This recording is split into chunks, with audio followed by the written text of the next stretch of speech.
girdle? Girdle? I don't know. Isn't a girdle a thing you put around your... Yeah, it's not, yeah, it's not girdling.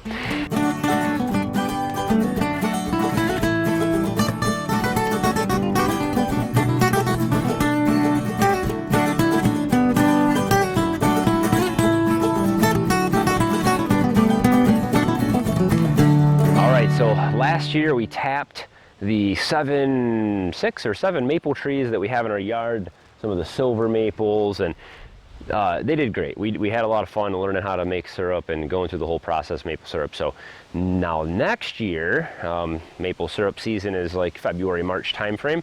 We want to get out into our main forest and really tap the trees. I have a feeling we've got a lot of trees out there, maple trees of various kinds, and I'm just going to try to tap them all. So we're going to have a big operation, but it's best to get out in the fall and mark the trees so that you can clearly identify which ones are maples, so you're not hunting around in the spring when it's cold and wet and nasty out there. And so we're going to get out and mark some trees. While we're out there, we're also going to mark some of the trees we want to cut down, some of the trees I want to thin out, and just kind of take you through and talk a little bit about the forest management. So let's get out and see what's going on out here. All right, so this is actually the pasture the pigs are going to be in. This is where we're going to raise most of our guinea hogs. This will be separated out into several different pastures at some point, but right now it's just a big couple acre pasture. It is got some trees in it, some various kinds, but mostly we have these, I think there's a cottonwood or dogwood or something like that. They're a mess in the in the fall and spring. These things here, they look kind of like an aspen almost, but they're not. They're like a weed around here. They don't burn real great, but they do burn, and it works for firewood for us. But I can definitely thin these out, so I don't need to have all of these in here. So like for instance, I've got these 3-year-old big ones here. This one has a double trunk, so I could probably easily grab one of these trunks and lay that down. I've got some dead smaller trees here. I'm going to mark those as well. And throughout here, we've got some nice trees I want to keep more of. We've got some maples, which I'll mark those for sap in the winter because we want to tap as many as I can this year. Looks like I've got 3 maples right here. I've got a shagbark hickory, which we want to keep more of those around here. That's a real nice tree, hardwoods. They've got nuts that the animals can eat. And then we've got a bunch of these weeds, or weed trees, I'll call them, around here. So I can thin those out. This is a pretty small one for maple syrup, but I can still probably put 1 tap in this. So we'll put an M down here at the bottom of this one. I don't want to go too low because there's be snow on the ground when I'm out here looking for these. These ones are pretty easy to identify anyway, but it's just easier if they're marked. So that looks like a silver maple. This one might be a red maple here.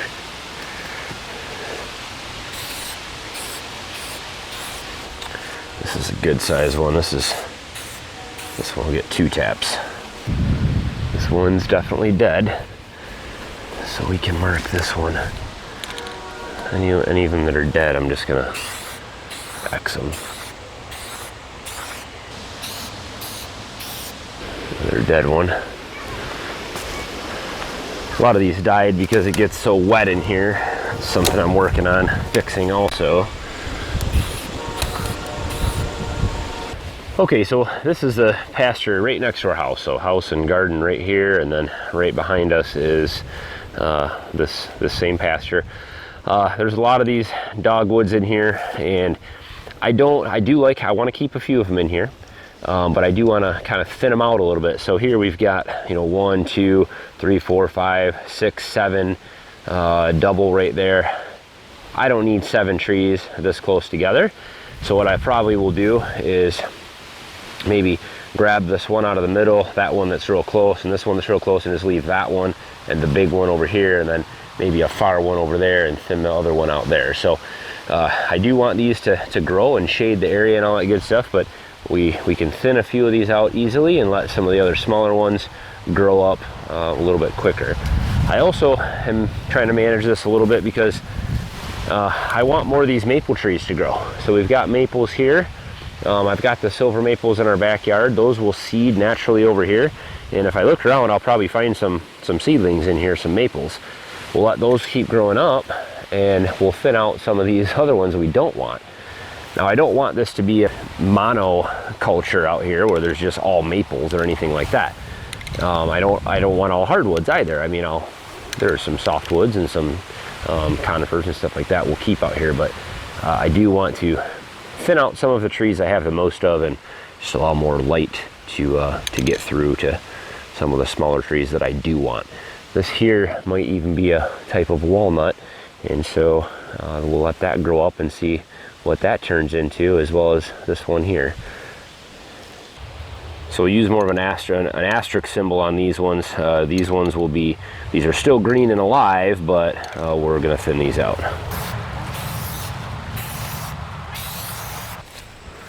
All right, we're going back into the main part of the forest here.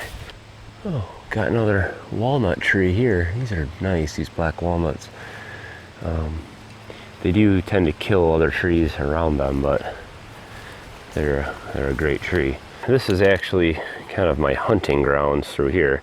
There's a couple deer trails that go right through and off to the back of the woods. This side over here is not our property. Our property line kind of goes through straight back. But all these through here, almost every single one of these trees is maple. So I'm gonna start tagging these now,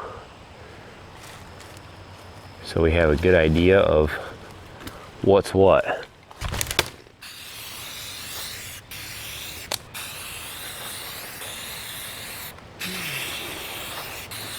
This used to be a Christmas tree farm many years ago, and so the previous owner has planted a lot of rows of different kinds of pine trees in here. But these were all planted really close together for pine trees, for Christmas trees, excuse me.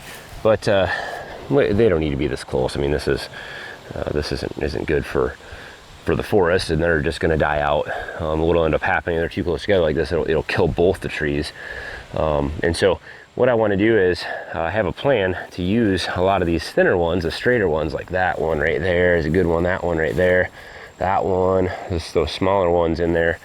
We're going to use all those for a couple different kind of natural projects that I'm going to do, a logging shed and some other things we're going to build. I could even cut one of the forks off this. So I'm going to go through, and I don't really need to mark these, I guess, but just future plans for this to thin this out and help the more dominant trees kind of fill in the gaps here and be able to grow taller quicker and be able to use some of the wood out of here as well. So there's a good diversity of trees in here with the pine trees. There's also a lot of these black walnuts throughout the forest, which is really nice. These are awesome trees and they're great lumber for down the road. I don't want to cut them all out of here, but I'll let these grow, and then when I need some good lumber, you can always cut these down and get quite a bit of good planks and other things. We can do some more kind of decorative wood projects out of that stuff. But there's a lot of different types of trees in here. Some that I have identified, some that I haven't, and a lot of maples throughout here. There's that one stand that we took you through that is all maples. There's about 75 maple trees through there. A lot of these black cherries. These black cherries are really nice, beautiful wood too. That's good for woodworking and it burns great. I also have, I don't know if you can see any through here or not, but there are a lot of black locusts in here. I was cutting a lot of those out last year. There's a big swamp over the hill. A lot of those black locusts back there by the swamp. Those are a very quick growing tree, but they're not very strong. They tend to blow over, so I've got a lot of those to cut out. No need to mark those. They're blowing over, most of them, what I want to cut out, so we'll just leave those down. So that kind of takes us through most of the forest here and what we're doing today. I've got a lot to cut out, plenty of wood for this year. Most all the wood that I've gotten so far this year already, I've got a huge pile of wood started, probably about 2 or 3 months worth. None of it has been from our property. All of it has been from just friends and family that have trees down that they want us to come take away. Our church property and all that stuff that I showed in previous videos. But managing the forest this way, I can take out a few trees every year and it actually help the forest a little bit. It'll help keep it diverse, take out some of the trees that are kind of taken over and thin things out a little bit, get some lumber out and get some stuff for wood burning. There's also a process, I think it's called girding or girdling. Can't remember the word. Girdle? Girdle? I don't know. Isn't a girdle a thing you put around your... Yeah, it's not girdling. Anyway, so you take and you just run your chainsaw around the trunk of the tree and maybe cut in about 2 inches. That'll actually kill the tree off, and you can let it dry right there standing up. Then when you're ready to come get it, cut it off and cut it into logs, and it'll be seasoned wood ready to go.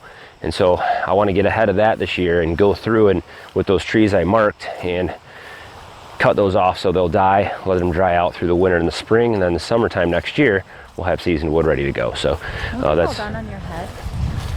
No, you don't cut them. That doesn't sound. You only cut around it just like an inch in, and then it just kills the tree.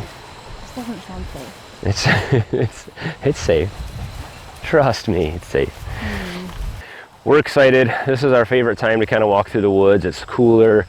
There's not very many bugs. A lot of the grass and weeds and underbrush is dying down, and so we can get through the forest a lot easier. And it's just nice to come out here and check things out. We really want to take good care of the forest. We're not just going to go through and start cutting everything down. So we want things to, grow well and keep a nice diverse ecosystem out here. So hopefully that will happen. But as always, guys, questions, comments, anything to add, throw it down below. Love to get a thumbs up on the video. Always means a lot to us. And as always, thanks for watching. Have a good one.